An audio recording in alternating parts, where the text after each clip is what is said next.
Painted painless learning. જય હિન્દ. આની અગાઉના લેક્ચરમાં પાર્ટ 1માં ધોરણ 10ના કન્જક્શનના આપણા સિલેબસમાં જેટલા પણ શબ્દો છે, જેટલા કન્જક્શન છે, એમાંથી ને અહીંયા ચકડા કરી ગયેલા આપણે જોઈ ગયેલા છીએ. એટલે કે એન્ડ, બટ, ધો, સ્ટીલ, હલદો, ટૂંકમાં માંથી ને જે આમ બાકી છે ને, જેમાં ચકડા નથી, જે પુરાઈ નથી ગયા ડબ્બામાં, એને આજે જોવાનો પ્રયત્ન કરવાના છીએ. જો તમે લાસ્ટ સેશન ન જોયો હોય તો પાર્ટ 1 કન્જક્શનનો પહેલાં એ અટેન્ડ કરતા હો, કેમ કે એની અંદર આ બધા કન્જક્શન આપણે સમજી ગયેલા છીએ. અને જે કન્જક્શન આપણે બાકી છે, લાસ્ટ આપણે સો અથવા ધેરફોર જોયું હતું. પાર્ટ 2નું આજનું પહેલું કન્જક્શન હે ને. આજે બાકીના કન્જક્શન કમ્પ્લીટ કરશું. અને આ પાર્ટ 1 અને પાર્ટ 2 કન્જક્શનના બંને વિડીયો સેશન તમે અટેન્ડ કરેલા છે. અને જો અહીંયાથી જેટલી મહેનત થઈ છે એટલી તમે તમારી રીતના કરેલી છે, તો એ વાતની ખાતરી છે કે એક્ઝામમાં દરેકે દરેક ક્વેશ્ચન ઇઝી લાગશે અને પૂરેપૂરા માર્ક આવશે. સો વિધાઉટ વેસ્ટિંગ એની ટાઈમ વધીએ છીએ. આજનું પહેલું કન્જક્શન છે આપણું ઇફ અથવા અનલેસ. સમજો, દરેકે દરેક કન્જક્શનમાં આપણે એક જ શરત રહેલી છે.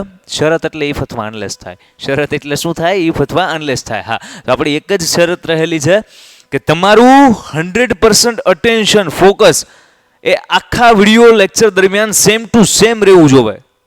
પૂરેપૂરા ફોકસનો મતલબ શું થાય? તો કે સર 100%, એમાં 98% કે 97% કે ઇવન 99 પણ ના ચાલે, હે ને. તો 100% તો મારું ફોકસ અહીંયા હશે એવું માનીને આપણે આજનો ડાયરો શરૂ કરીએ ભાઈ. વેઇટ સ્કીપ નહીં કરતા. તમારા ફાયદાની વાત છે. ધોરણ 10 ની અંદર આવ્યા છો, બોર્ડની પરીક્ષા આપવાની છે, જોરદાર રિઝલ્ટ લાવવું છે, તો પેન્ટેડ એપ્લિકેશન ડાઉનલોડ કરો અને ચેમ્પિયન બેચ લોન્ચ થઈ ગઈ છે. ચેમ્પિયન વિદ્યાર્થી સાથે ભળી જાઓ. આ લાઈવ લેક્ચરની અંદર ગણિત, વિજ્ઞાન, સમાજ, ઇંગ્લિશ, ગુજરાતી બધુંય ભણાવીએ છીએ. અનમ્યુટ કરીને ઘરેથી બોલીને ડાઉટ પૂછી શકો અમારા લાઈવ લેક્ચરમાં. અને તમારે ટ્રાય કરવી છે, ખાલી 300 રૂપિયા આપીને મહિનો દિવસ ટ્રાય કરો ને પછી મજા આવે તો આગળ જોડાવો. તમે એમ કહો સાહેબ તમારું રિઝલ્ટ આ છે, મારી પાછળ રિઝલ્ટના ફોટા જોઈ લો અમારા ટોપર્સ. અને તમે ચેમ્પિયન બનવા માંગતા હો, ચેમ્પિયન બેચ સાથે જોડાઓ. Good bye. ઇફ અથવા અનલેસ એવા કન્જક્શન છે કે જે શરત દેખાડે. શું દેખાડે? શરત દેખાડે. હવે ઇફ છે ને એનો મતલબ થાય જો તો, અને અનલેસનો મતલબ થાય જો નહીં તો નહીં. એનો તો મતલબ સાહેબ સીધો એમ થયો કે ઇફ છે એ પોઝિટિવ યુઝ કેસમાં યુઝ થાય અને અનલેસ છે એ નેગેટિવમાં. હાજી, એમ જ છે, હે ને. ઇફ એટલે જોતો અને અનલેસ એટલે જો નહીં તો નહીં. એનો તો મતલબ સાહેબ એમય થયો કે આ અનલેસ એટલે ઇફ વત્તા નોટ કહેવાય કે ન કહેવાય?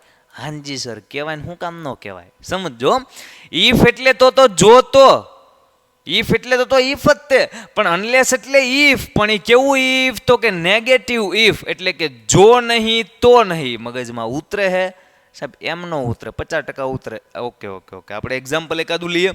નો કેનું ઉતરે? એક એક્ઝામ્પલ છે, હું અહીંયા એમ કરીને એમ લખું.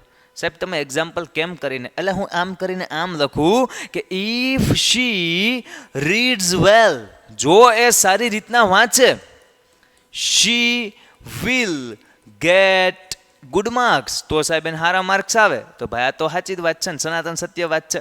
ઘરનું તો કાંઈ હે નહીં આમાં, હે. ઇફ શી રીડ્સ વેલ, જો તે સારી રીતના વાંચે, she will get good marks, તો એને સારા માર્ક્સ આવશે.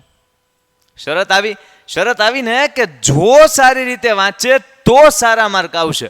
તો જ્યાં આવી શરત દેખાડવી છે. અચ્છા, હું તમને એમ કહું કે જ્યાં સુધી સારી રીતના નહીં વાંચે ને ત્યાં સુધી સારા માર્ક નહીં આવે હો. તો ભાઈ અહીંયા તમે ઇફની જગ્યાએ અનલેસ યુઝ કરી નાખો કે અનલેસ શી રીડ્સ વેલ, જો એ સારી રીતના નહીં વાંચે ને, શી વિલ ફેલ, તો એ ફેલ થાય સાહેબ. જો શરત આવી. અનલેસ શી રીડ વેલ, જો એ સારી રીતના નહીં. અનલેસ શી રીડ્સ વેલ, આપણે SES લગાડશું, સાદો વર્તમાન કાળ, સનાતન સત્ય વાત છે. If she reads well, she will get good marks. અથવા તમે નકારાત્મકમાં એમ બોલો કે અનલેસ શી રીડ્સ વેલ, જો તે સારી રીતે નહીં વાંચે તો, અનલેસ નહીં વાંચે તો she will fail in the exam, એક્ઝામમાં ફેલ થશે. ક્લિયર થાય? તો ઇફ અથવા અનલેસનો યુઝ ક્યાં થયો? તો કે સર જ્યાં તમારે શરત દેખાડવી છે એવા બે વાક્યને જોડવા માટે એઝ અ કન્જક્શન, એટલે કે સંયોજક તરીકે. જેમાં ઇફ એ પોઝિટિવ છે, અનલેસમાં ઇફ છુપાયેલું છે પણ હારું નોટ છુપાયેલું છે, એટલે કે અનલેસ એ નેગેટિવ છે. કેવું છે? નેગેટિવ છે. તો ઇફ અને અનલેસનો કક્કો એકદમ ઇઝી હતો. હું તમને એક સેન્ટેન્સ આપું, તમે વિચારો કે એની અંદર તમે ઇફ મૂકશો કે અનલેસ મેકશો, અને એ વિચારો કે આમાં શરત છે કે કેમ. હા, પાછું ગમે એ વાક્યમાં ઇફ ને અનલેસ ના ભાઈ ના, વિચારો. અચ્છા, એક ક્વેશ્ચન આપું તમને. ચલો, હું તમને એમ કહું, તમારે સાથોસાથ જ વિચારતું જવાનું, સાથોસાથ જ આન્સર દેતા જવાના, હે ને. હું તમને એમ કહું કે સર શું નામ આનું નામ શ્યામ. શું નામ? Shyam work hard, he got promoted. he got promoted નથી લખતો, he was promoted લખું છું. પેસિવ વોઇસનું સેન્ટેન્સ થાય, કેમ કે હાથે હાથે કાંઈ પ્રમોશન એનું થાય, એનું પ્રમોશન એના સાહેબ કરે. તો શ્યામ વર્કડ હાર્ડ અને he was promoted. ઓપ્શનમાં એક તમને આપ્યું if, એક તમને આપ્યું and, અને એક તમને આપ્યું yet. તમે ત્રણમાંથી ને શુંથી જોડશો, કેનાથી જોડશો? Shyam worked hard, if he was promoted, અથવા તો if ને પહેલા મેકશો કે Shyam worked hard and he was promoted, કે Shyam worked hard yet he was promoted. શું તમે આમાં આન્સરમાં શું લખશો? તો તમારા મગજમાં બે ચાર વિચાર આવતા હશે, હે ને. હું તમને સમજાવું, તમે શું કહેવા માંગો છો ખબર? એક આન્સર આનો આવો થાય કે if શ્યામ વર્કડ હાર્ડ, જો શ્યામે સખત મહેનત કરી હોત તો he was promoted, તો એનું પ્રમોશન થયું હોત સાહેબ. તો આ સાચો આન્સર ઇફ વાળો, હે ને. હવે જુઓ, સમજો. ઘણાના મગજમાં એન્ડ આવતું હશે. કઈ રીતે ખબર છે? શ્યામ વર્કડ હાર્ડ, શ્યામે સખત મહેનત કરી, એન્ડ હી વોઝ પ્રમોટેડ, અને સાહેબ એનું પ્રમોશન થઈ ગયું. તો તમે જુઓ, એક જ યેટ તો આમ આવે જ નહીં. પેલા ઇફ અને એન્ડને ઘડી કરીને સમજીએ. પેલા યેટ વાળા કોઈ કદાચ હોય તો આપણે એને સમજી લઈએ, હે ભાઈ. યેટ એટલે છતાં થાય. તમે જુઓ, શ્યામ વર્કડ હાર્ડ, હવે યેટ શરૂઆતમાં જ ન આવે, વાક્ય હંમેશા વચ્ચે જ આવે. બટ યેટ અને સ્ટીલ આપણે કન્જક્શનના પહેલા વિડીયો સેશન અંદર ડિસ્કશન કરેલી છે. Shyam worked hard yet he was promoted. શ્યામે સખત મહેનત કરી છતાં એનું પ્રમોશન થયું. એમાં શું છતાં ભાઈ? એમાં વિરોધાભાસ થોડો છે. સખત મહેનત કરે તો પ્રમોશન થાય, હે ને. તો સમજો, ઇફ અને એન્ડ બંને આવી શકે, પણ યેટ તો નો જ આવી શકે. તો ક્યારેક એવા સેન્ટેન્સ પણ હોય કે જેની અંદર બંને કન્જક્શન સાચા હોય અને આન્સરમાં આવી શકતા હોય, પણ આપણને એક્ઝામમાં જે બઈ આવી શકતા હોય ને, એવા ઓપ્શન એક જ ક્વેશ્ચનના ઓપ્શનમાં ન આપે. મેં તમને અહીંયા બંને ઓપ્શન આપ્યા એ વાત સમજાવવા માટે, એ વિચાર કરવા માટે કે સર એક સેન્ટેન્સ હોય અને બીજું સેન્ટેન્સ હોય તો એ સેન્ટેન્સ કોઈ એક જ કન્જક્શનથી જોડાય એવું ન હોય ભઈલા. એનો મતલબ એમય થાય કે એક જ સેન્ટેન્સને અલગ અલગ કન્જક્શનથી પણ જોડી શકો. ઓપ્શનમાં તમને જો ઇફ આપ્યું છે તો you have to choose if, તો તમારે ઇફ ચૂઝ કરવું પડે. અને જો એન્ડ આપ્યું છે તો એન્ડ. બે એક્ઝામમાં આપશે નહીં આપે. ડન છે. આગળ વધીએ છીએ. ઇફ અને અનલેસ શરત દેખાડવા માટે વપરાય. આપણે એના એક્ઝામ્પલ જોયા. તમે એક ટ્વિસ્ટેડ ક્વેશ્ચન પણ સોલ્વ કર્યો. કદાચ ઇફ અને એન્ડ તમારામાંથી ઘણા બધાનો જવાબ હશે કે સાહેબ બે આવી શકે. ઘણાએ ખાલી ઇફ વિચાર્યું હશે, ઘણાએ ખાલી એન્ડ વિચાર્યું હશે, અને મારા બટા અમુકે યેટે વિચાર્યું તો હશે. યેટ ન આવે પૂરા. આગળ વધીએ. ચલો, આપણે આપણી પરંપરા પ્રમાણે ઇફ અને અનલેસ નામનું કન્જક્શન થઈ ગયું છે, તો આપણે એને કુંડાળામાં મૂકી દેવું. સરજી ઇફ અને અનલેસ ગોતો. ઇફ અને અનલેસ સરજી. અનલેસ ડન. ઇફ ગોતો. ઇફ અહીંયા ખૂણામાં હંતાઈને બેઠું મારું બટું. હા, તો ઇફ અને અનલેસ પણ ડન થઈ ગયા છે. હવે બાકીના જે આટા મારે છે ને એને ડબ્બામાં પૂરી દઈએ એટલે કામ કમ્પ્લીટ થાય. કન્જક્શનના કોન્સેપ્ટ ડન. આની પછીના નેક્સ્ટ વિડીયો સેશનની અંદર અત્યાર સુધીમાં જેટલા પૂછાઈ ગયેલા હોય કન્જક્શનના ક્વેશ્ચન બોર્ડની એક્ઝામમાં, એટલે કે પ્રીવિયસ યર ક્વેશ્ચન્સ PYQ, એ સેશનમાં આપણે પાછા મળશું અને આની પ્રેક્ટિસ કરશું. ક્લિયર થાય છે કન્જક્શન ટોપિકની? પણ અત્યારે હજી કોન્સેપ્ટ સમજવાના બાકી છે. તો એટલા ફોકસ સાથે કન્ટિન્યુ કરીએ છીએ અને આગળ વધીએ છીએ તો એવી ખબર પડે છે કે સર ઇફ અને અનલેસ પછીનું નેક્સ્ટ કન્જક્શન છે અધરવાઇઝ અથવા ઓર એલ્સ. વાત સમજવાની કોશિશ કરજો, નકર ડખો થઈ જાય. તો એ જે નકર બોલીએ ને આપણે, નકર, એને નહીતર કહેવાય, અને એ નહીતરને અંગ્રેજીમાં અધરવાઇઝ અથવા ઓર એલ્સ કહેવાય.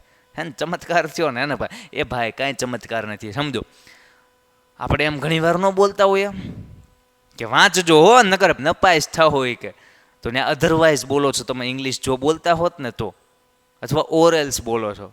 ખ્યાલ આવે? તો આપણે કોઈકને એવી સલાહો આપતા હોય કે જેની અંદર નહીતર એવો શબ્દ ગુજરાતીમાં યુઝ કરીએ, ત્યારે જો આપણે અંગ્રેજી માણસો હોત એટલે કે ભૂરિયા હોત તો આપણે અધરવાઇઝ અથવા ઓર એલ્સ બોલતા હોય. અધરવાઇઝ, નહીતર. સમજાય હે? તો એ અધરવાઇઝ છે.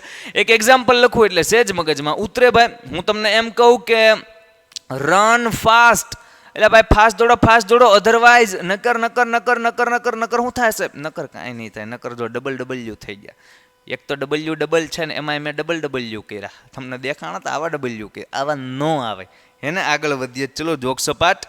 શું વાત છે? તો કે સર રન ઝડપ ફાસ્ટ દોડો otherwise you will miss the bus. તમે ભાઈ બસ ચૂકી જાઓ. હટ ફાસ્ટ દોડો. હા પછી હાલીને જવું પડે. પછી ઘરે વેવણું ઉડે. રન ફાસ્ટ ઝડપથી દોડો અધરવાઇઝ નહીતર you will miss the bus. તમે બસ ચૂકી જાશો. તો તમે જુઓ જ્યાં આપણે નહીતર એવું બોલવું છે ત્યાં આપણે અધરવાઇઝ યુઝ કર્યું. Same you can use this word also કે ઓર એલ્સ પણ તમે યુઝ કરી શકો. જુઓ સેન્ટેન્સને હું વાંચું છું તમે સાંભળો હે ને, કેમ કે તમારા મોઢામાં તો મગ ભેરા હશે. ના ભાઈ સાથોસાથ બોલો હે ને. જેટલું સાથે બોલવાનો પ્રયત્ન કરશો જેટલા છે એ કનેક્શનમાં રહેશો એટલું બેટર છે હે ને. તો સાથે સાથે બોલવાનો પ્રયત્ન કરો. રન ફાસ્ટ બોલો એલા બોલો મગને બહાર મેકો બહાર કાઢો. હા રન ફાસ્ટ ઓર એલ્સ નહીતર you will miss the bus. Clear થાય છે કે ફાસ્ટ દોડો ન કરો તમે બસ ચૂકી જાઓ ભાઈ. તો એકાદું એક્ઝામ્પલ હજી લખીએ એટલે કદાચ મગજમાં કોઈ ન ઉતરું હોય માખણની જેમ ઉતરી જાય. એક એક્ઝામ્પલ લખીએ છીએ કે Raghav don't waste your time. ના સાહેબ ના, don't waste your time. Don't waste your સમય બગાડમાં. ઓર એલ્સ નકર અથવા otherwise your father will scold you. નકર તારા પપ્પા તને ખીજા હે ભાઈ. સ્કોલ્ડ એટલે ખીજાવું થાય. શું થાય ભઈલા? સ્કોલ્ડ એટલે ખીજાવું થાય. આવું ન થાય, આવું થાય. સ્કોલ્ડ એટલે ખીજાવું થાય. Raghav don't waste your time. હે રાઘવ તારો સમય બગાડમાં ભાઈ. નહીતર અધરવાઇઝ અથવા or else your father will scold you. તારા પપ્પા તને ખીજા હે. તો તમે જુઓ જ્યાં આપણે ગુજરાતીમાં નહીતર બોલીએ ત્યાં અંગ્રેજીમાં અધરવાઇઝ અથવા ઓર એલ્સ બોલીએ છીએ. વાત એકદમ સિમ્પલ છે. અઘરિયામાં કાંઈ હે નહીં. વધીએ નેક્સ્ટ કન્જક્શનમાં. તો અધરવાઇઝ અને ઓર એલ્સ જેનો યુઝ કેસ ક્યાં થાય તો કે નહીતર એમાં થાય. ઘણીવાર આપણે એમાંય તે કહી શકીએ આમાં કે જો ધમકી આપવી હોય ને, હા દેશી ભાષામાં કહું ભાઈ, ધમકી આપવી હોય ને તો અધરવાઇઝ અને ઓર એલ્સનો યુઝ થાય હે ને. ધમકી નહીં મતલબ એવી રીતના આમ આદેશ આપતા હોય આમ ફાસ્ટથી આમ કોકને કે તમે જોજો કીપ સાયલેન્સ આવું તમે સાંભળેલું છે. શાંતિ રાખો એ કે અધરવાઇઝ નહીતર I will send you out. એ કે હું તમને બહાર કાઢી નાખીશ સેન્ડ યુ આઉટ. તમે જો આવું ક્લાસરૂમમાં ઘણા ટીચર છે બોલ કીપ સાયલેન્સ કે ચૂપ રહ્યો અધરવાઇઝ આઈ વિલ હું તમને બહાર કાઢી નાખીશ સેન્ડ યુ આઉટ. તો અહીંયા ધમકી તો ન કહેવાય મતલબ પણ એ સેન્સમાં યુઝ થાય કે નહીતર એટલે કે ઓર એલ્સ અથવા અધરવાઇઝ. તો આ બે કન્જક્શન ડન છે ભાઈ. ઓર એલ્સ અથવા અધરવાઇઝ એટલે કે નહીતર એ આપણે ચકડામાં મૂકી દઈએ. ચકડાનું પાનું કાંઈ ગયું આ રહ્યું. તો ઓર એલ્સ અથવા અધરવાઇઝ ગોતો. ઓર એલ્સ અથવા અધરવાઇઝ ગોતો ભાઈ ફટાફટ. વી આર સો બીજી. આપણે પાસે ટાઈમ જ ક્યાં? We are busy people. Or else છે આમાં ક્યાંય કે ઓર એલ્સ નથી દદ્દા. ઓર એલ્સ લખ્યું જ નથી મારા બટાએ. આપણે ઓર એલ્સ લખી નાખ્યા અને ઓર એલ્સ વચ્ચે ચકડું આપણે કરી નાખીએ ને ટીક આપણે કરી નાખ્યા. ડન છે. આગળ વધ્યો. ચાલો આપણે ઓર એલ્સ અને અધરવાઇઝ ડન થઈ ગયું છે. નેક્સ્ટ આની પછીનું કન્જક્શન શું છે? Let see. કયું છે ખબર છે? મજો સાહેબ. દેટ. એક પાનામાં એક કન્જક્શન. છોટું શું કન્જક્શન. તમે વાત સમજો. આ દેટ સમજશું પછી આ બિફોર આફ્ટર સમજશું. આઈ થિંક તમને દેખાતું હશે. ન દેખાતું હોય તો યુટ્યુબની સ્ક્રીન આમ જરીક ઝૂમ કરો એટલે તમને દેખાય. પછી એક કન્જક્શન સમજતું ટીલ અનટીલ. દેખાય હે? ઝૂમ કરો એટલે હવે તો ફીચર આવી ગયું ને યુટ્યુબમાં. પછી આપણે સમજશું ઓર આઈધર ઓર નાઈધર નોર. પછી આ 5 સમયના ફંક્શન કન્જક્શન અને પછી આ 3 ને પછી આ 1 અને પછી કાર્યક્રમ કમ્પ્લીટ હે ને. ટૂંકમાં જરીક બાકી રહ્યું છે. જરીકમાં જાજુ ધ્યાન આપી દો એટલે જાજા માર્ક આવી જાય હે ને. ધેટનો યુઝ ક્યાં થાય ખબર છે? કે જે એવું જ્યાં તમારે બોલવું છે ને ત્યાં તમારે ધેટનો યુઝ કરવાનો. સાહેબ મારે એમ બોલવું હોય કે આપણે જાણીએ છીએ કે, સાંભળજો ભાઈ, આપણે જાણીએ છીએ કે, સાહેબ આપણે શું જાણીએ છીએ કે ગંગા એક પવિત્ર નદી છે. પવિત્ર નદી છે. હવે ધ્યાનથી તમે આવડા સેન્ટેન્સને વાંચો તો એની અંદર આપણે જાણીએ છીએ કે આપણે એવું મતલબ યુઝ કે જે તો નહીં આપણે બોલીએ ભાઈ નકર આનો મતલબ હરખો નહીં નીકળે. ખાલી કે એમ આપણે જાણીએ છીએ કે તમે જાણો છો કે આને આમ કીધું કે, તો એવું કે જ્યાં તમારે બોલવું છે ને ત્યાં તમારે ધેટનો યુઝ કરવાનો. તો આપણે જાણીએ છીએ અને અંગ્રેજીમાં શું કહેવાય સાહેબ? અમને તો ખબર જ હોય ને કે વી નો થાય. આપણે જાણીએ એટલે વી નો. હે સાહેબ, વી નોઝ એવું ન આવે? ના સાહેબ, ન આવે. વી નોઝ એવું ન આવે. શું આવે? વી નો આવે. કેમ કે આ હી શીટ અથવા એક વચનનું નામ એટલે કે ત્રીજો પુરુષ એક વચન નથી એટલે આને એસ ન લાગે. ઓકે, ગ્રામરમાંથી પાછા બહાર આવીએ. હે, આપણે જાણીએ છીએ કે વી નો. હું જાણીએ છીએ કે, તો અહીંયા ધેટ નામનું કંજક્શન આવે કે ન આવે? સાહેબ આવે. આવે ને આવે. વી નો ધેટ. આપણે જાણીએ છીએ કે ગંગા પવિત્ર નદી છે. તો ગંગા એક પવિત્ર નદી છે. તો ગંગા ઇઝ અ પવિત્ર નદી. હોલી રિવર. રિવર એટલે નદી અને હોલી એટલે પવિત્ર. હે ને? We know that Ganga is a holy river. આપણે જાણીએ છીએ કે દેટ ગંગા ઇઝ પવિત્ર નદી. ક્લિયર થાય છે? તો જ્યાં તમારે કે એવું ખાલી સેન્ટેન્સ ને જોડવું છે કે થી, તો ત્યાં તમારે કેનો યુઝ કરવાનો છે? ધેટ નામના કંજક્શનનો યુઝ કરવા. એકદમ ઇઝી કંજક્શન છે, કાંઈ લેવાનું છે ને. પણ આ ન આવડતું હોય ને તો પાછો ડખો થઈ જાય. જો ઓપ્શનમાં આપ્યું હોય ને આપણે ટકો ખંજવાળીએ, હે સાહેબ ધેટ કંજક્શન છે. હા બકા, ધેટ છે એ એક કંજક્શન છે. ડન છે? તો આગળના કંજક્શનમાં વધીએ છીએ. ધેટ પતાવીએ અને પછી બિફોર અને આફ્ટર. તો આપણે ધેટ ને પેલા ટીક કરી નાખીએ ઓલામાં, એટલે છોટું એક કમ્પ્લીટ થતું જાય. એટલે આપણને એમ લાગે કે ના સાહેબ ધેટ કમ્પ્લીટ. ચલો આગળ વધીએ. બિફોર અને આફ્ટર તમે શબ્દ બધાએ સાંભળેલા હોય. જરીક જોતા જાયો, કાંઈક નવું આવતું જાય તો એ આપણે લેતા જાવ ને બધી ખબર હોય તો એ સારું કહેવાય. કેમ કે બિફોર એટલે પછી થાય અને આફ્ટર એટલે પહેલાં થાય. બરોબર ને? હું બરોબર ભલામણા. બિફોર એટલે પહેલાં થાય ને આફ્ટર એટલે પછી થાય. ધ્યાન આપો વિડીયો લેક્ચરમાં. બિફોર એટલે પહેલાં થાય સરજી અને આફ્ટર એટલે પછી થાય. વી નો દેટ. અમને એ ખ્યાલ છે. Okay, very good. એક સેન્ટેન્સ અહીંયા લખવું હોય ને તમારે બિફોર અથવા આફ્ટરથી જોડવાનું. હું તમને એમ કહું, આ ક્વેશ્ચન છે તમારા માટે. ડન છે? બિફોર ને આફ્ટર. બિફોર એટલે પહેલા ને આફ્ટર એટલે પછી. તો ખ્યાલ જ છે. જો ખ્યાલ હોય તો આપણે સોલ્વ કરીએ. નો ખ્યાલ હોય તો કોન્સેપ્ટ આપણે સમજીએ ક્વેશ્ચન લખીને. તો એક ક્વેશ્ચન હું તમને એવો આપું છું કે હી કેમ આમ માય ફાધર કેમ. ઓકે, મારે આનો મતલબ એવો કાઢવો છે કે તે આવ્યો. ક્યારે આવ્યો ખબર છે? મારા પપ્પા આવ્યા ને એ પહેલા આવી ગયો. એટલે કે હું મારા ભાઈની વાત કરું છું. અહીંયા હી એટલે મારો ભાઈ, માય બ્રધર કેમ એમ. તો મારો ભાઈ આવ્યો ક્યારે? તો કે મારા પપ્પા આવ્યા ને એની પહેલા આવ્યો. તો આમાં બિફોર કે આફ્ટર? તમે જુઓ, સમજો. એક સેન્ટેન્સ એટલે આ જ સેન્ટેન્સને સમજીએ. હી કેમ સાહેબ એ આવ્યો. મારા પપ્પા આવ્યા ને એ પહેલા આવ્યો એવું બોલવું હોય તો પહેલાને શું કહેવાય? પહેલાને સાહેબ બિફોર કહેવાય. તો જે ગુજરાતીમાં બોલો એ જ અંગ્રેજીમાં લખવા માંડો એટલે સાચું પડે. હી કેમ એ આવ્યો. ક્યારે આવ્યો? તો કે માય ફાધર કેમ એટલે કે આવ્યા એની પહેલા આવ્યો. તો પહેલાને બિફોર કહેવાય. હી કેમ બિફોર માય ફાધર કેમ.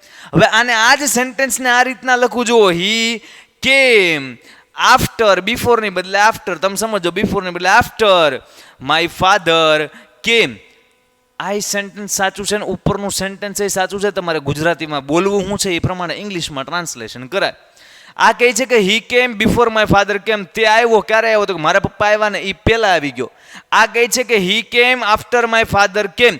તે આવ્યો ક્યારે આવ્યો? તો કે મારા પપ્પા આવ્યા ને એ પછી આવ્યો. એટલે આ જે બીજું સેન્ટેન્સ છે એમાં પપ્પા પહેલા આવ્યા છે. ધ્યાનથી સમજો. પપ્પા પહેલા આવ્યા છે અને ભાઈ પછી આવ્યો છે. ભાઈનો નંબર બીજો ને પપ્પા પહેલો નંબર. Gold medal. જો હી કેમ એ આવ્યો ક્યારે? આફ્ટર માય ફાધર કેમ. મારા પપ્પા આવ્યા ને પછી આવ્યો. એનો મતલબ પપ્પા સાહેબ પહેલા આવી ગયા ને ભાઈ છે એ પછી આવ્યો.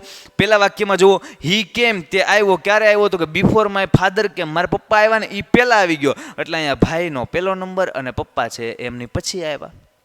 ક્લિયર થાય? તો ગમે ના બિફોર અને આફ્ટર ગમે એમ લખી શકો પણ બે સેન્ટેન્સના મતલબ બદલાઈ જાય. પેલો બીજો નંબર બદલાઈ જાય. ઇનામ વિતરણનો કાર્યક્રમ થઈ જાય. સમજાય? તો બિફોર અને આફ્ટરનો યુઝ આ રીતે થાય. બે સમય જ દેખાડે. શું દેખાડે? જ્યારે આપણે સમયને લગતું આવું આગળ પાછળ ક્રમ આપવાનો હોય કે પહેલાં આવ્યો ત્યારે આપણે બિફોર અથવા આફ્ટરનો યુઝ અલગ અલગ સેન્ટેન્સમાં અલગ અલગ રીતે કરશું. જ્યારે પહેલાં એવું બોલવું છે ત્યારે બિફોર, અને જ્યારે પછી એવું બોલવું છે ત્યારે આફ્ટર. ક્લિયર થાય છે? તો બિફોર અને આફ્ટર નામના હજુ 2 કન્જક્શન ક્લિયર થઈ ગયા. આપણે ઓલી સ્લાઇડમાં ટીક કરી નાખીએ. એક કન્જક્શન જેમ કમ્પ્લીટ થતા જાય એમ એક જાતનો કોન્ફિડન્સ વધવો જોઈએ કે નહીં સર, હવે કન્જક્શનના કોન્સેપ્ટ ક્લિયર કરવા તરફ ધીમે ધીમે જઈ રહ્યા છીએ, કમ્પ્લીટ થાય છે અને કોન્ફિડન્સ વધે છે. એ વધવો જ જોવે, હે ને? જો તમે પહેલો સેશન અટેન્ડ કર્યો છે તો તમને ખ્યાલ આવતો હશે આ બધી હું ચર્ચા હાલી રહી છે. હે ભાઈ, તમારામાંથી કેટલા વિદ્યાર્થીઓ આફ્ટર ને બિફોર ડન છે? બરાબર. તમારામાંથી કેટલા સ્ટુડન્ટ્સે પહેલો સેશન છે એ આખો અટેન્ડ કરેલો છે અને પછી આ બીજા સેશનની અંદર આવ્યા છે? કમેન્ટમાં લખજો. શું લખશો? તમારે લખવું એ લખજો, હે ને? આગળ વધીએ. ચલો, તમારા રિવ્યૂ તમે આપી શકો છો. તમારે કોઈ નેક્સ્ટ નવો ટોપિક શીખવો છે તમે એ કહી શકો છો. તમારી કાંઈ ફરિયાદ હોય તો તમે ફરિયાદ, બધી કમેન્ટ આવકાર્ય છે. આગળના કન્જક્શનમાં આગળ વધીએ છીએ અને કહે છે કે ટીલ અથવા અનટિલ. સાહેબ, ટીલ અથવા અનટિલ, એમને ટીલ અથવા અનટિલનો મતલબ શું થાય ખબર છે? આ ભાઈ સમય દર્શાવતા કન્જક્શન જ છે. સમય દર્શાવતા અંગ્રેજીમાં બહુ બધા લિસ્ટ ભરીને કન્જક્શન છે. એમાંના ટીલ અથવા અનટિલનો મતલબ એમ થાય કે ત્યાં સુધી થાય. શું થાય? જ્યાં સુધી ત્યાં સુધી. ક્યાં સુધી? ક્યાં સુધી?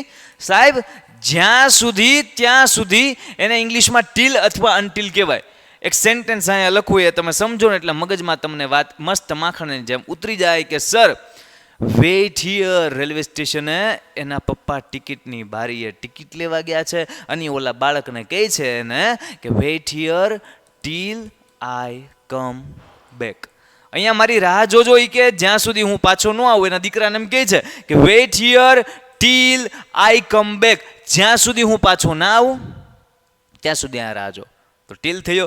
સેમ તમે અહીંયા ટીલને બદલે અનટિલ વાપરી લ્યો, કાંઈ મિનિંગમાં ચેન્જ નહીં. Wait here until I come back. હું જ્યાં સુધી પાછો ન આવું ત્યાં સુધી અહીંયા રાહ જોજો. તો ટીલ છે એ એક રીતના પોઝિટિવ વેમાં અને અનટિલ છે એક રીતના નેગેટિવ વેમાં. પણ ટીલ કે અનટિલ ગમે એ કહી દો, એક જ સેન્ટેન્સમાં યુ કેન યુઝ દેટ. તમે એનો યુઝ કરી શકો છો. ક્લિયર થાય છે? તો બસ ટીલ અને અનટિલની એટલી સી કહાની હતી. એકાદું સેન્ટેન્સ એક્સ્ટ્રા સમજીએ એટલે એક્સ્ટ્રા થોડુંક જાજુ સમજાઈ જાય, હે ને? એક સેન્ટેન્સ અહીંયા આપણે આમ લખીએ છીએ, I will not go anywhere. હું ક્યાંય નહીં જાવી કે અનટિલ. જો અનટિલમાં એક જ એલ આવે, ડબલ એલ નહીં કરવાના. ભૂલમાં થાય તો ધ્યાન રાખવાનું. કાઉન્સમાં આમ તો સ્પેલિંગ એક્ઝામમાં આપેલો જ હોય, ઓપ્શન હોય ને એન્ડ ને બટ ને અનટિલ, તો એમાં એક જ એલ હોય. તમારે ચેક કરવાનું. જેમ અહીંયા એક એલ છે પણ ક્યારેક ભૂલમાં ડબલ એલ લખાઈ જાય, ચેક કરવાનું કે લખાઈ નથી ગયો ને, કેમ કે એક જ એલ આવે. તો I will not go anywhere until you say. જ્યાં સુધી તમે નો કહો ને ત્યાં સુધી I will not go anywhere, હું ક્યાંય નહીં જાઉં. તો આની અંદર રીતે જો જ્યાં સુધી ત્યાં સુધી આવ્યું, જ્યાં સુધી ત્યાં સુધી. ટૂંકમાં જ્યાં સુધી ત્યાં સુધી એવું બોલીને જ્યારે 2 વાક્ય છે એ જોડાતા હોય ત્યારે તમારે ટીલ અથવા અનટિલ નામનો ઓપ્શન આમાંથી ગોતવાનો અને એને છે એ અહીંયા લખી નાખવાનો. ડન છે? તો 2 કન્જક્શન હજુ ક્લિયર થઈ ગયા. કયા કયા સાહેબ? તો કે ટીલ અને અનટિલ. આપણે આમાં ગોતીએ અને એને ટીક ઓફ કરી દઈએ. Till until, till until, till till, until until. Okay, done છે. હવે કયા બાકી રહ્યા? Either or, where, whom, then, neither nor અને whose. ટૂંકમાં 4, 5, 6 કન્જક્શન બાકી છે. પછી આપણો આ સેશન આપણે અહીંયા કમ્પ્લીટ કરીએ છીએ અને કન્જક્શનના તમામ કોન્સેપ્ટ છે એ અહીંયા ફિનિશ થશે, હે ને? સેજ ધ્યાન આપી દેજો. એક સાથોસાથ ત્રણેય કન્જક્શન સમજવાનો પ્રયત્ન કરીએ તો સૌથી પહેલું ઓર છે, ત્યારબાદ આઈધર ઓર છે અને એની પછી નાઈધર નોર છે. ત્રણનો યુઝ ક્યાં થાય ખબર છે? જ્યારે આપણે ચોઈસ, પસંદગી દેખાડવી છે ત્યારે આનો યુઝ કરવાનો. જેમ કે હું તમને એમ કહું કે સર હું કાં તો વ્હાઇટ શર્ટ લઈશ કાં તો બ્લુ શર્ટ લઈશ. તો હવે આ કાં તો આ આને આઈધર ઓર કહેવાય. જો આનું ઇંગ્લિશ આપણે લખીએ કે આઈ વિલ બાય આઈધર, કયા શર્ટ લેવાના હે? વ્હાઇટ શર્ટ ઓર બ્લુ શર્ટ. હવે તમે ધ્યાનથી ના સેન્ટેન્સને વાંચો ને તો તમે એક વસ્તુ નોટિસ કરશો કે સર આ જે આઈધર અને ઓર છે એ બંને પછી પસંદગી આપેલી. તમે ધ્યાનથી જુઓ. આઈ વિલ બાય હું ખરીદીશ કાં તો વ્હાઇટ શર્ટ કાં તો બ્લુ શર્ટ. સમજાય? તો કાં તો આ એવું કેવું છે ત્યારે આઈધર ઓર. હવે જ્યારે તમારે એમ કેવું છે કે સર હું વ્હાઇટ શર્ટ નહીં ખરીદું અને બ્લુ શર્ટ નહીં ખરીદું, હું તો લાલ શર્ટ ખરીદીશ. હે ભાઈ, તમારે ટૂંકમાં તમે આય નહીં ખરીદો ને આય નહીં ખરીદો, ના સાહેબ એવું કેવું છે ને ત્યારે તમારે નાઈધર નોર વાપરવાનું. આ અથવા આ એવું કેવું છે ત્યારે આઈધર ઓર વાપરવાનું. તો આને આ જ સેન્ટેન્સમાં જો હું અહીંયા નાઈધર નોર લખું ને તો એનો મતલબ શું થાય તમે મને કહી શકશો ભાઈ? સાહેબ કયા જ હેક કે હાથ કયો જોઈ? તમે એમ કહેવા માંગતા હશો ને કે I will buy neither white shirt or નહીં નોર બ્લુ શર્ટ. એનો મતલબ એમ થાય સાહેબ કે હું તો વ્હાઇટ શર્ટ નહીં ખરીદું અથવા હું બ્લુ શર્ટ નહીં ખરીદું. મતલબ સમજાય? ઇઝી વસ્તુ છે ભાઈ. કાં તો આ એટલે આઈધર ઓર, આય નહીં એટલે નાઈધર નોર. એક શબ્દ આવે ઓર. હવે જુઓ, ઓર આની જેમ પસંદગી દેખાડે પણ બેમાં સેજ ડિફરન્સ છે. એકદમ ધ્યાનથી સમજી લેજો. ઓર અને આઈધર ઓર આમ ભાઈ પસંદગી દેખાડે, જાગો, પણ બેમાં સહેજ ફેર છે. શું ફેર છે? તો કે સર આઈધર ઓર છે ને બે વસ્તુની પસંદગી માટે જ વપરાય અને ઓર છે ને એ 2, 3, 500, 800, 1000 ગમે એટલી વસ્તુમાંથી ને એક વસ્તુ પસંદ કરવા માટે વપરાય. સમજાય હે? એક સેન્ટેન્સ લખું જો એટલે તમને સમજાય.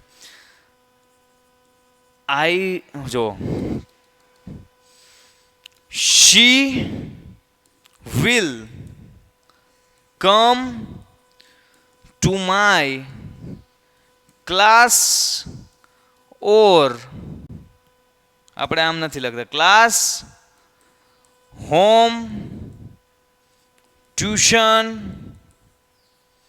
or anywhere else. ધ્યાનથી સમજો. આ તો ઓર એલ્સ નામનું આમાં તો કન્જક્શન હારવાર આવી ગયું, પણ ખાલી ઓરને સમજીએ ને તોય સમજાય. She will come to my class, home, tuition or anywhere else. કે કાં તો સાહેબ મારા ક્લાસે, ઘરે, ટ્યુશનમાં કે ગમે ને આવશે. સમજો, શી એક બેનપણી બીજી બેનપણીને કહે છે કે તું મને દાખલા શીખવાડવા ક્યાં આવી છે એમ. તો બીજી બેનપણી કે મને નથી ખબર એમ ક્યાં. પછી એને મમ્મી ઘરે જઈને પૂછે છે કે ક્યાં આવશે તને દાખલા શીખવાડવા આવવાને ઘરે આવવાની. તો કે એણે મને કંઈ જવાબ આપ્યો નથી. એમ મને એવું લાગે છે કે she will come to my class, કાં તો એ ક્લાસે આવશે, કાં ઘરે આવશે, કાં ટ્યુશને આવશે, અથવા ગમે ને આવશે, મને શીખવાડી દે ટૂંકમાં એમ. સમજો. તો અહીંયા ઘણી બધી વસ્તુની પસંદગી કરવાની હતી, તો એની અંદર રીતે ઓર આવ્યું.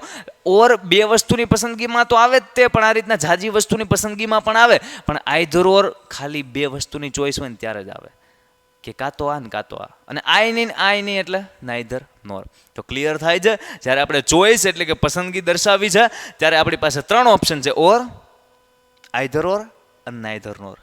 ડન છે? તો આપણે આપણા પેજમાં ઓર, આઈધર ઓર અને નાઈધર નોરને ટીક ઓફ કરી નાખીએ જ ભાઈ. ક્યાં જ્યું?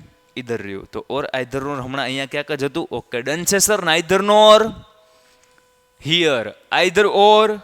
અને ખાલી ઓર કિધર ગયા? ઓર. ઓ ભાઈ, ખાલી ઓર કિધર ગયા? ખાલી ઓર હે કિધર? ખાલી ઓર, ખાલી ઓર, ખાલી ઓર નથી તો લખીને આપણે ટીક કરી નાખીએ છીએ. બરાબર, ખાલી ઓર. ક્લિયર થાય છે? ખાલી ઓર. ઓકે, ઓર નથી. Okay, done. આપણે રીતના ટીક કરી નાખ્યું લખીને. એ સારું કર્યું, નકર 10 મિનિટ સુધી આપણે ગોતે રાખે જ ને પછી હું સાહેબ. તો ટૂંકમાં ઓર, આઈધર ઓર અને નાઈધર નોર.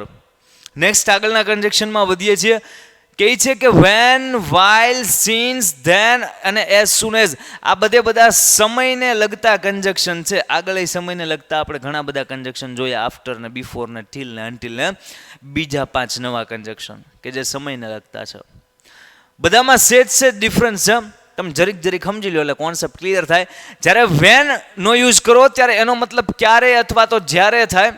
વાઇલ નો યુઝ કરો ત્યારે એમ જ થાય, એ દરમિયાન થાય. શું થાય? એ દરમિયાન થાય. મોટે ભાગે આઈએનજી વાળા સેન્ટેન્સ એટલે કે કન્ટિન્યુઅસ ફોર્મમાં આવે. સિન્સ છે ચોક્કસ સમય દર્શાવવા માટે વપરાય. ચોક્કસ સમય જ્યારે દર્શાવવો છે ત્યારે. ધેન એ પછીના અર્થમાં વપરાય. અને એઝ સૂન એટલે જેટલું વહેલા બને એટલું, એમ વહેલા બને એટલું. તો ટૂંકમાં જેટલું એટલુંના અર્થમાં છે એ એઝ સૂન એઝ વપરાય, પણ સમયના અર્થમાં. તો ટૂંકમાં આ 5ના એક એક્ઝામ્પલ આપણે જોઈ લઈએ એટલે આપણા મગજમાં કોન્સેપ્ટ ક્લિયર થાય કે અચ્છા આ સેન્ટેન્સ હોય તો આ યુઝ કરવાનું, આ યુઝ કરવું હોય તો આ સેન્ટેન્સમાં યુઝ કરવાનું. સમજીએ. જુઓ, સૌથી પહેલાં આપણે એક સેન્ટેન્સ લખીએ. એ શું કહે છે? અને આપણે સાઈડમાં જરીક. ઓકે, આ બધા સમય દર્શાવતા જ છે, આપણે જાણીએ છીએ.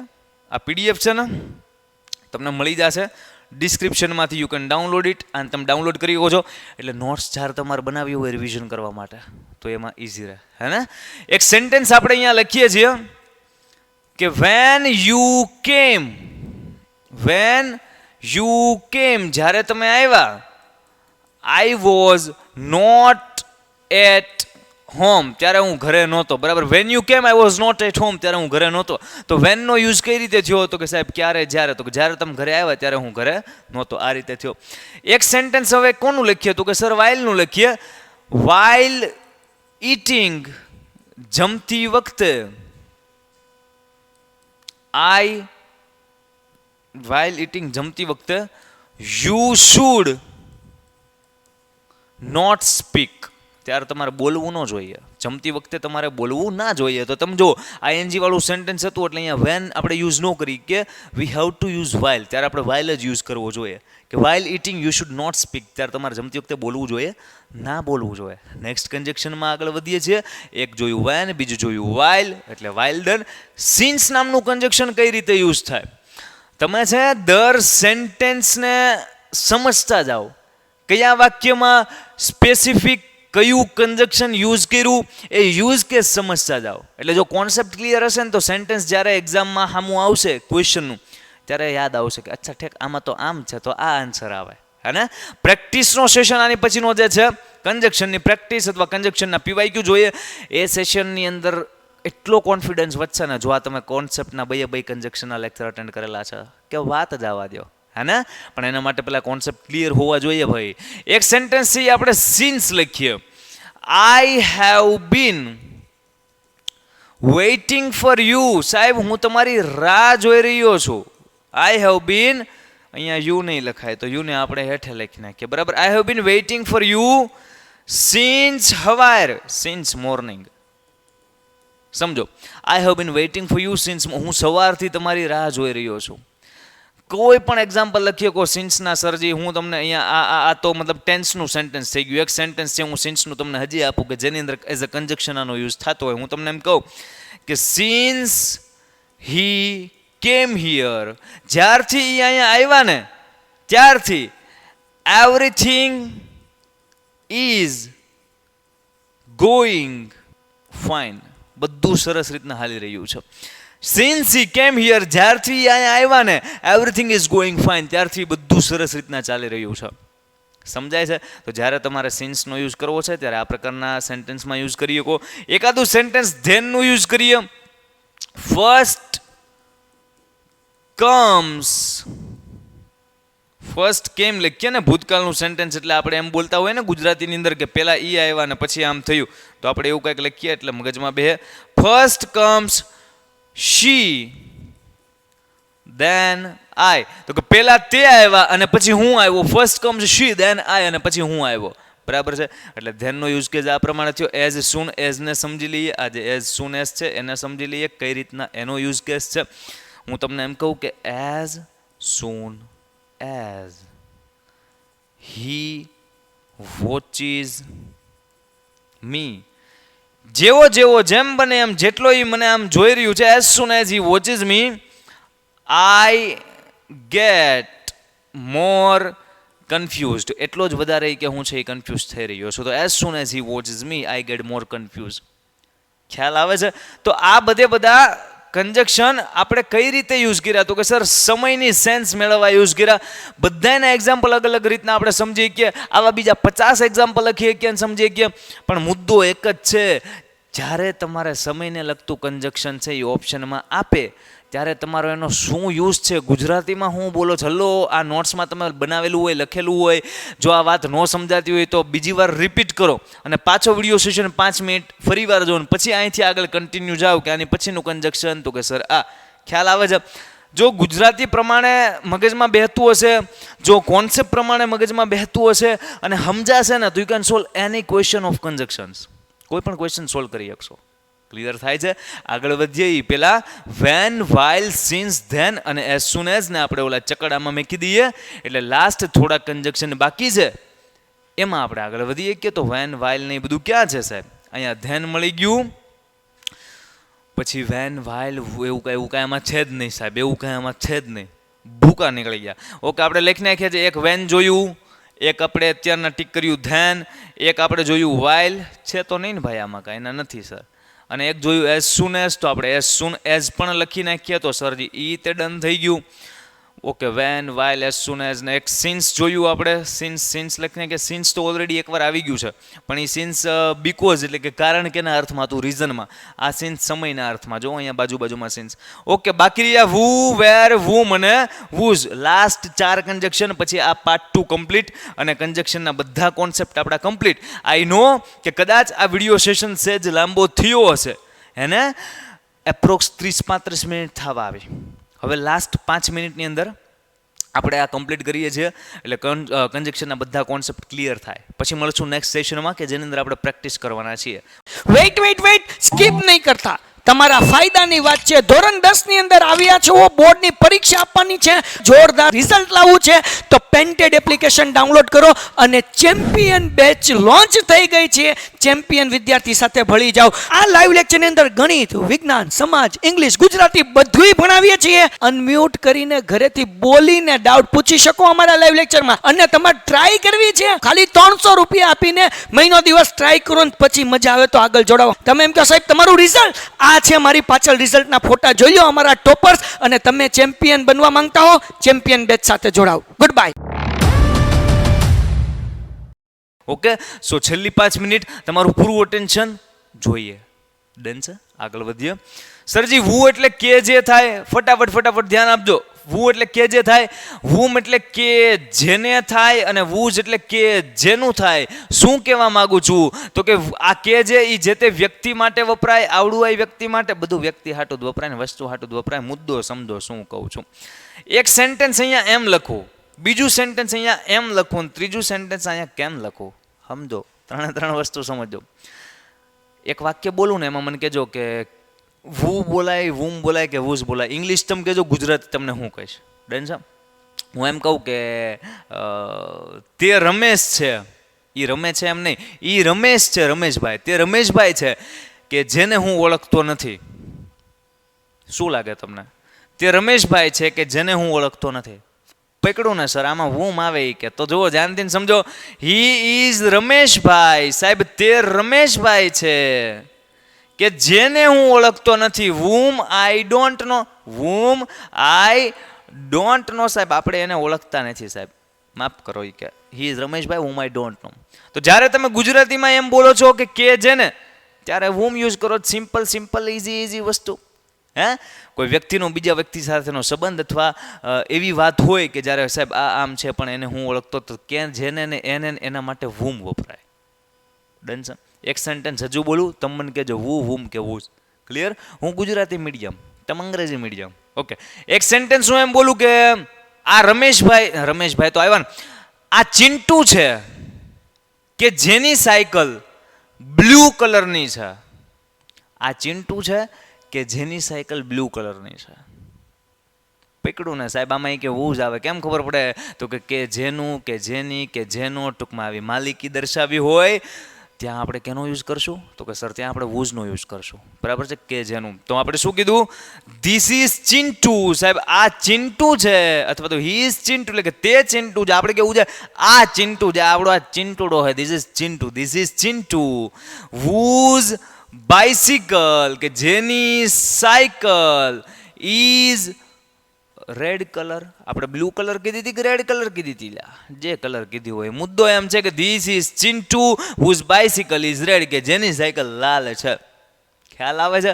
કલરમાં નથી પડવાનું, આપણે કન્જક્શનમાં જવાનું છે, ને કન્જક્શનમાં આપણે છીએ. Very good sir. This is Chintu whose bicycle is red. મુદ્દો સમજજો. જ્યારે કોઈ વસ્તુની અથવા વ્યક્તિની બીજા વ્યક્તિ અથવા વસ્તુ સાથેની સંબંધ અથવા તો માલિકી દર્શાવી છે કે આ ચિંટુ છે અને એની સાયકલ, આમ તો ચિંટુની સાયકલ તો માલિકી થઈ, ત્યારે આપણે વૂઝનો યુઝ કરીએ છીએ. જ્યારે આપણે કે જેને એવું બોલવું છે ત્યારે આપણે વુમનો યુઝ કરીએ છીએ. અને જ્યારે આપણે એમ બોલવું છે કે he is my brother, who is a doctor, એ મારો ભાઈ છે કે જે ડોક્ટર છે. તો તમે જો હું ગુજરાતી જ્યારે બોલ્યો ત્યારે એમ બોલ્યો ને, એ મારો ભાઈ છે કે જે ડોક્ટર છે, કે જે ડોક્ટર છે. તો આપણે ત્યાં સિમ્પલ વુ યુઝ કર્યું. દેશી ભાષામાં કહું તો જ્યાં કે જે બોલો ત્યાં હું, જ્યાં કે જેને બોલો ત્યાં હુમ, અને જ્યાં કે જેનું જેના જેની બોલો ત્યાં હુઝ. ક્લિયર થાય વાત મગજમાં? સેન્ટેન્સની અંદર તમને હિમ દેખાય ને એમ વાળી વસ્તુ તમારે હુમ ટીક કરવાનું. હીઝ કે હર દેખાય, હર તો આમ બે યુઝ કેસમાં આવે, અહીંયા આવે ને અહીંયા આવે, એટલે એ નથી લખતો. હીઝ દેખાય ત્યાં હુઝ ટીક કરવાનું, અને હી શી ઈટ કે આવી વસ્તુ દેખાય ત્યાં તમારે સિમ્પલ વુ ટીક કરવાનું, અને બે સેન્ટેન્સને જોડી દેવાના. એક એક્ઝામ્પલથી તમને સમજાવવું એટલે મગજમાં સહેજ વાત ઉતરે. શું કહેવા માગું? જો હું તમને એમ કહું કે આ બે વાક્યને જોડો તો she is a girl, she is very smart. આ બે વાક્યને જોડો તો she is a girl, she is very smart. તો તમે કેમ જોડશો અહીંયા? She is a girl whom is very smart, she is a girl whose is very smart, કે she is a girl who is very smart? સમજાય? Sir she is a girl, who આ ટપકાની બદલે વુ અને શી નીકળી જાય, કેમ કે શી આ વુમાં આવી ગયું. તો સેન્ટેન્સ તમે જોડ્યું કે she is a girl who is very smart. તે છોકરી છે કે જે બહુ સ્માર્ટ છે, એ દીકરી છે. ખ્યાલ આવે છે? તો જ્યાં તમારે આવી રીતના હી શી ઈટ આપેલું હોય, નોર્મલ હી શી ઈટ આપેલું હોય ત્યાં હું યુઝ કરવાનું. આવું એમ વાળું હોય તો આવું એમ વાળું, અને એસ વાળું હોય તો આવું એસ વાળું. ડન છે? આમ ગોખવાનું નથી, પણ આ ટ્રીક છે, નોર્મલ યાદ રાખી રહ્યો. શા માટે? તો કે એક્ઝામમાં સમય બચે. ડન છે? તો 3 કન્જક્શન ક્લિયર થયા, વુ, વુમ અને વુઝ. લાસ્ટ કન્જક્શન જે આજના સેશનનું અને આપણા સિલેબસનું છે એ છે વેર. એટલે શું થાય? તો કે સર કે જ્યાં થાય, એટલે કે સ્થળ દેખાડે. શું દેખાડે? પ્લેસ દેખાડે. આનું એક એક્ઝામ્પલ લઈએ. હું તમને એમ કહું, સાહેબ તમે અમને કેમ કહો ક્યારના કે બહુ કરો છો? હા ભાઈ, સાંભળો સાંભળો સાંભળો. હું તમને એમ કહું કે ધીસ ઇઝ ધ પ્લેસ. આ એ સ્થળ છે સાહેબ. This is the place where I met you. બે ભાઈબંધ મળી ગયા હોય 2-5 વર્ષ પછી, ત્યારે એમ કે તને યાદ છે આ એ જગ્યા છે જ્યાં આપણે મળ્યા હતા, પેલા મળ્યા હતા, યાદ છે? તો એને ઇંગ્લિશમાં આમ કહેવાય ને, this is the place where I met you. આ એ જગ્યા છે, એ સ્થળ છે કે જ્યાં હું તમને મળ્યો હતો. એકાદું સેન્ટેન્સ હજી લખીએ એટલે વેરનો મુદ્દો છે ને એકદમ ક્લિયર થાય. હું તમને એમ કહું કે શું નામ આનું? મહેન્દ્રસિંહ ધોની. મહેન્દ્રસિંહ ધોની એટલે કે મહેન્દ્રસિંહ આપણા ધોની કાકા. Mahendrasingh Dhoni is living where my brother lives. Simple લખીએ ને ખોટું લાઈન કોમ્પ્લિકેટેડ અઘરું વાક્ય કરવું છે. સિમ્પલ સમજાય એટલી વાત આમાં આવી ગઈ છે. મહેન્દ્રસિંહ ધોની ઇઝ લિવિંગ, મહેન્દ્રસિંહ ધોની ત્યાં રહે છે વેર માય બ્રધર લીવ્સ, કે જ્યાં મારો ભાઈ રહે છે. તો તમે સેન્ટેન્સમાં જ્યાં તમને એવું લાગે કે સર આમાં સ્થળની સેન્સ છે, તો ત્યાં તમારે ઓપ્શનમાં વેર ગોતવાનું અને વેર ટીક કરી નાખવાનું, કેમ કે સ્થળ જ દેખાડે કે જ્યાં મારો ભાઈ રહે છે, કે જ્યાં આપણે મળ્યા હતા. તો વેર એટલે કે જ્યાં, એટલે કે સ્થળ દેખાડે. તો આઈ હોપ કે વેર નામનું કન્જક્શન પણ તમને વિવિધ કોન્સેપ્ટ ક્લિયર થતું હશે. તમે જુઓ આપણે એક્ઝામ્પલ લેવા હોય ને તો કેવા છોટા છોટા લઈ શકીએ, બરાબર છે? કે એટલું અડધી લીટી થાય ને ત્યાં કમ્પ્લીટ થઈ જાય. આપણે ક્યારેક લાંબા સેન્ટેન્સ લઈએ છીએ, અઘરા એક્ઝામ્પલ જે સમજવામાં તકલીફ પડીએ એ એવા હું લેવા લઈએ છીએ. એક્ઝામમાં જ્યારે આવું પૂછાય ને, એક્ઝામમાં આવું ન પૂછાય, એક્ઝામમાં આવું પૂછાય, હે ને? તો ત્યારે અઘરું ન લાગે. અત્યારે જેટલી શું કહે કે પરિશ્રમ કરવો પડતો, અત્યારે પીડા થાય, જે કઠણાઈ લાગે, તો એ બધી અત્યારના ભોગવી લેવાય. આપણે શીખવાના દોરમાં તો છીએ, હે ને? શીખવામાં જેટલી તકલીફ પડશે ને, યાદ રાખજો એક્ઝામમાં એટલી ને એટલી ઓછી તકલીફ પડશે. બાકી આપણે એવું કરીએ કે ને કે અહીંયા આખી PDF લખેલી હોય, એની અંદર આ બધા કન્જક્શનના નામે લખેલા હોય, બધી સમજૂતી લખેલી હોય, આ બધા એક્ઝામ્પલ લખેલા હોય, અને મારે તમને કાંઈ લખીને દેવું ન પડે. તમે જો છોકરાઓ આ સેન્ટેન્સ અહીંયા લખ્યું છે, van you came I was no home. જો વેર ઇટ, એ ભાઈ એ મેથડ નથી ભણવાની, એ રીત નથી. સમજાય છે? ગ્રામર એક એવી વસ્તુ છે કે જેને સાથોસાથ હરખી મહેનત કરીને શીખી શકાય, ભણી શકાય અને કોન્સેપ્ટ સમજી શકાય. બાકી તો કાર્યક્રમ થઈ જાય ને આખો, કે હું અહીંયાથી ને PDF વાંચતો હોય અને તમને એમ લાગતું હોય કે વાહ સાહેબ વાહ, બધા કન્જક્શન આવડી ગયા, પણ બકા એક્ઝામમાં કન્જક્શન આમાં આવે ને ક્વેશ્ચન 3 માર્કના, એક્ઝેક્ટ આવી આંખું થાય. ક્લિયર થાય? તો બસ એવું ન થાય એનો પ્રયત્ન આજે આપણે કર્યો. પાર્ટ 1 અને પાર્ટ 2માં કન્જક્શનના તમામ કોન્સેપ્ટ છે આઈ હોપ આપણે ક્લિયર કર્યા હશે. બંને સેશન તમને હેલ્પફુલ રહ્યા હશે. કમેન્ટમાં તમારો રિવ્યૂ આપી દેજો. મળીએ છીએ નેક્સ્ટ એપિસોડમાં. જય હિન્દ. Painted Painless Learning.